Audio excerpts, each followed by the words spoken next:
नमस्कार दोस्तों, स्वागत है आप सभी का अनंत आकाश मोटिवेशनल यूट्यूब चैनल पर।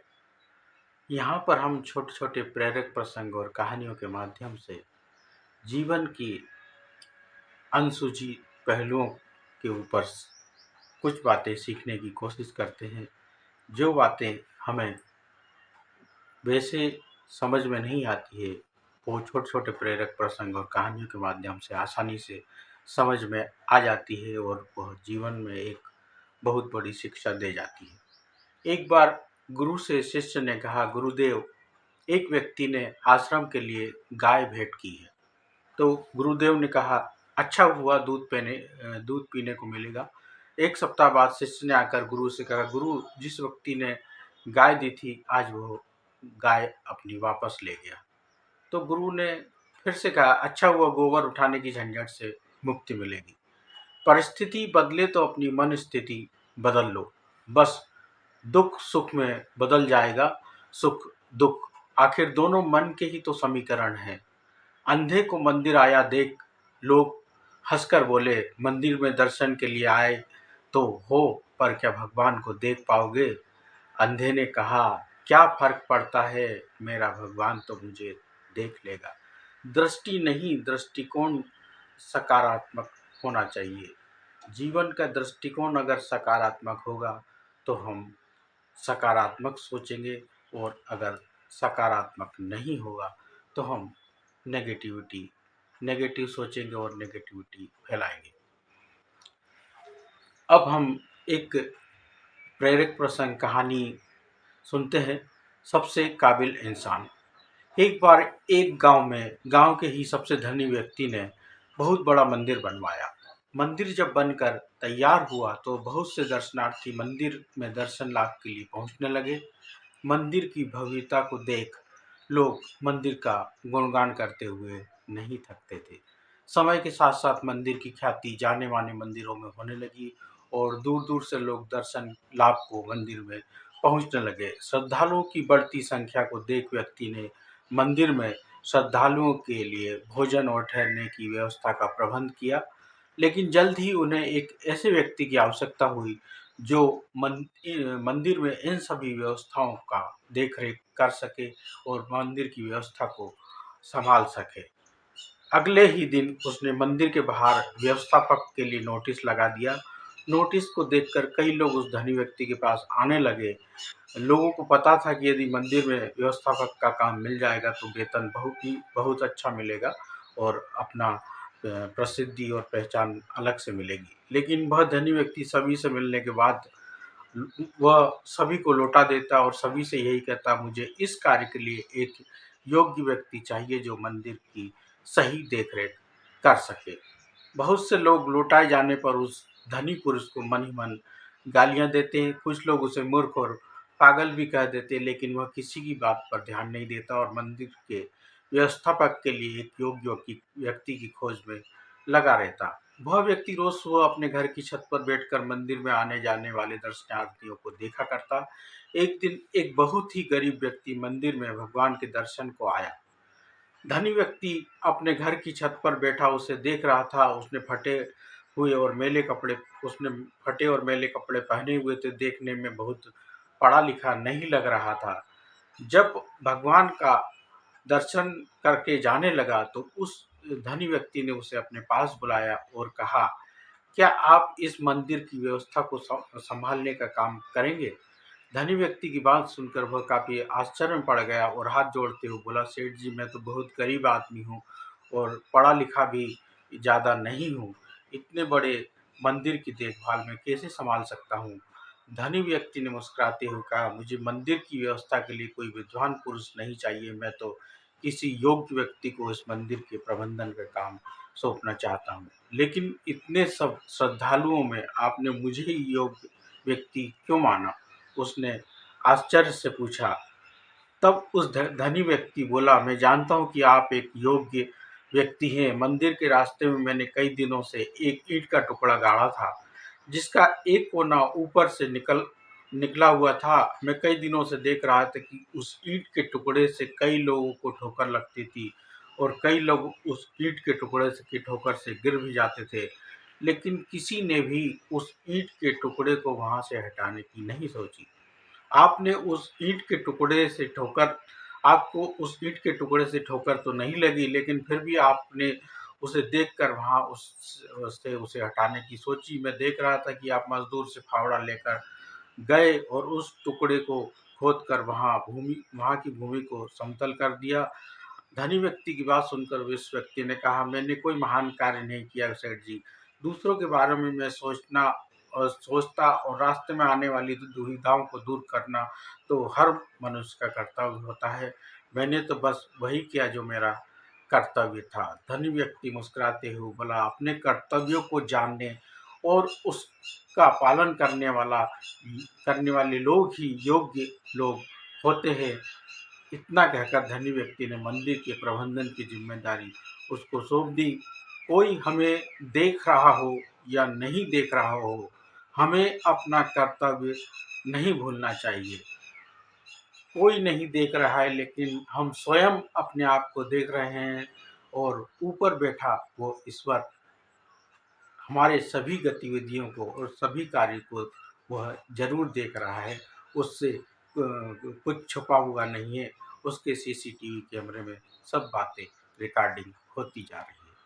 तो दोस्तों, इस प्रेरक प्रसंग के माध्यम से हमें अब यह शिक्षा मिलती है कि हमें अपने कर्तव्य को कभी नहीं भूलना चाहिए और जो भी हमारे यो योग्य कर्तव्य दिखे तो हमें उसे कोई देख रहा हो या नहीं देख रहा हो, हमें अपना कर्तव्य जरूर निभाना चाहिए।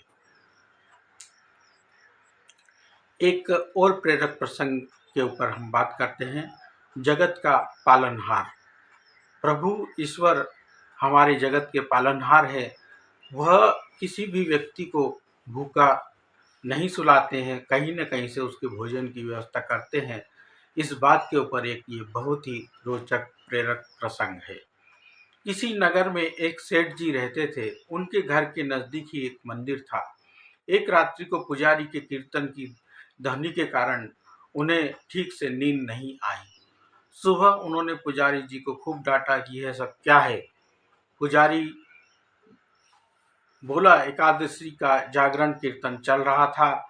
सेठ जी, जागरण कीर्तन करते हो तो क्या हमारी नींद हराम करोगे? अच्छी नींद के बाद ही व्यक्ति काम करने के लिए तैयार हो पाता है, फिर कमाता है, तब वो खा पाता है। सेठ जी पुजारी जी को अपना भाषण देने लगे, शिक्षा देने लगे। पुजारी जी सेठ जी से बोले, सेठ जी, खिलाते तो वह खिलाने वाला ही है। सेठ जी बोले, कौन खिलाता है? क्या तुम्हारा भगवान खिलाने आएगा? पुजारी बोला, वही तो खिलाता है।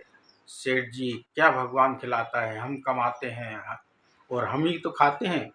पुजारी बोला, निमित्त होता है तुम्हारा कमाना और पत्नी का रोटी बनाना, बाकी सबको खिलाने वाला, सबका पालनहार तो वह जगन्नाथ ही है। सेठ जी, क्या पालनहार पालनहार लगा रखा है? बाबा आदम के जमाने की बात करते हो? क्या तुम्हारा पालने वाला एक एक को आकर खिलाता है? हम कमाते हैं तभी तो खाते हैं। पुजारी, सभी को वही खिलाता है सेठ जी, हम नहीं खाते उसका दिया। पुजारी, नहीं खाओ तो मार कर भी खिलाता है। सेठ जी पुजारी से बोले, अगर तुम्हारा भगवान मुझे 24 घंटे में नहीं खिला पाया तो फिर तुम्हें अपना यह भजन कीर्तन सदा के लिए बंद करना होगा। पुजारी जी बोला, मैं जानता हूँ कि तुम्हारी पहुँच बहुत ऊपर तक है, लेकिन उसके हाथ सबसे लंबे हैं। जब तक वह नहीं चाहता तब तक किसी का बाल बांका भी नहीं हो सकता। आजमा कर देख लेना। पुजारी जी निष्ठा परखने के लिए सेठ जी घोर जंगल में चले गए और विशालकाय वृक्ष की ऊंची डाल पर बैठकर ये सोचकर बैठ गए कि अब देखता हूँ इधर कौन खिलाने आता है। 24 घंटे बीत जाएंगे और पुजारी की हार हो जाएगी। सदा के लिए कीर्तन की झंझट से मुझे मुक्ति मिल जाएगी। तभी एक अजनबी आदमी वहां आया। उसने उसी वृक्ष के नीचे आराम किया, फिर अपना सामान उठाकर चल दिया। लेकिन वह एक थैला वहीं भूल गया या छोड़ गया, ये ईश्वर ही जानता है। थोड़ी देर बाद वहाँ 5 डकैत वहाँ पहुँचे। उनमें से एक ने अपने सरदार से कहा, उस्ताद, यहाँ कोई थैला पड़ा हुआ है, क्या है जरा देखो, सरदार ने बोला। खोलकर देखा तो उसमें गर्मा-गर्म भोजन से भरा टिफिन था। उस्ताद, भूख लगी, लगता है ये भोजन भगवान ने हमारे लिए ही भेजा है। अरे तेरा भगवान यहाँ कैसे भोजन भेजेगा? हम तो पकड़ने या फंसाने के लिए किसी शत्रु ने ही जहर वहर डालकर टिफिन रख कर यहाँ रखा होगा, अथवा पुलिस का कोई षड्यंत्र होगा। इधर उधर देखो जरा, कौन रख कर गया है। उन्होंने उधर उधर देखा, लेकिन कोई भी आदमी वहां नहीं दिखा। तब डाकुओं के मुखिया ने जोर से आवाज लगाई, कोई हो तो बताए कि यह थैला यहाँ कौन छोड़ गया है। सेठ जी ऊपर पर बैठे बैठे सोचने लगे, अगर मैं कुछ बोलूंगा तो ये मेरे ही गले पड़ जाएंगे। तो वे चुप रहे, लेकिन जो सबके हृदय की धड़कनें चलाता है, भक्त वत्सल है, वो अपने भक्त का वचन पूरा किए बिना शांत कैसे रह सकते हैं। उनके उसने उन डकैते को प्रेरित किया कि उसके मन में प्रेरणा दी कि ऊपर भी देखो। उन्होंने ऊपर देखा तो वृक्ष की डाल पर एक आदमी बैठा हुआ दिखा। डकैत चिल्लाए, अरे नीचे उतर। सेठ जी बोले, मैं नहीं उतरूंगा। डकैत बोले, क्यों नहीं उतरता? यह भोजन तू नहीं रखा होगा। सेठ जी बोले, मैंने नहीं रखा, कोई यात्री अभी यहाँ आया था, वही इसे भूल कर चला गया। डकैत, नीचे उतर, तू नहीं रखा होगा जहल में लाकर। अब बचने के लिए बहाना बना रहा है, अब तुझे ही ये भोजन खाना पड़ेगा। सेठ जी, मैं नीचे नहीं उतरूंगा, खाना तो मैं कतई नहीं खाऊंगा। डकैत, पक्का तूने खाने में जहर मिलाया है, अब नीचे उतर और ये खाना तुझे ही खाना होगा। सेठ जी, मैं नहीं खाऊंगा और नीचे नहीं उतरूंगा। अरे कैसे नहीं उतरेगा? सरदार ने एक आदमी को हुक्म दिया, इसको जबरदस्ती नीचे उतारो। डकैत ने सेठ जी को पकड़कर नीचे उतारा। डकैत, ले खाना खा। सेठ जी, मैं नहीं खाऊंगा। उस्ताद ने छटक से उसके मुंह पर तमाचा जड़ दिया। सेठ जी को पुजारी जी की बात याद आ गई कि नहीं मार खाओगे तो मार कर भी खिलाया जाएगा। सेठ जी फिर बोला, मैं नहीं खाऊंगा। डकैत, अरे कैसे नहीं खाएगा? इसके नाक दबाओ और मुंह खोलो। डकैतों ने सेठ जी की नाक दबाई, मुंह खुलवाया और जबरदस्ती खिलाने लगे।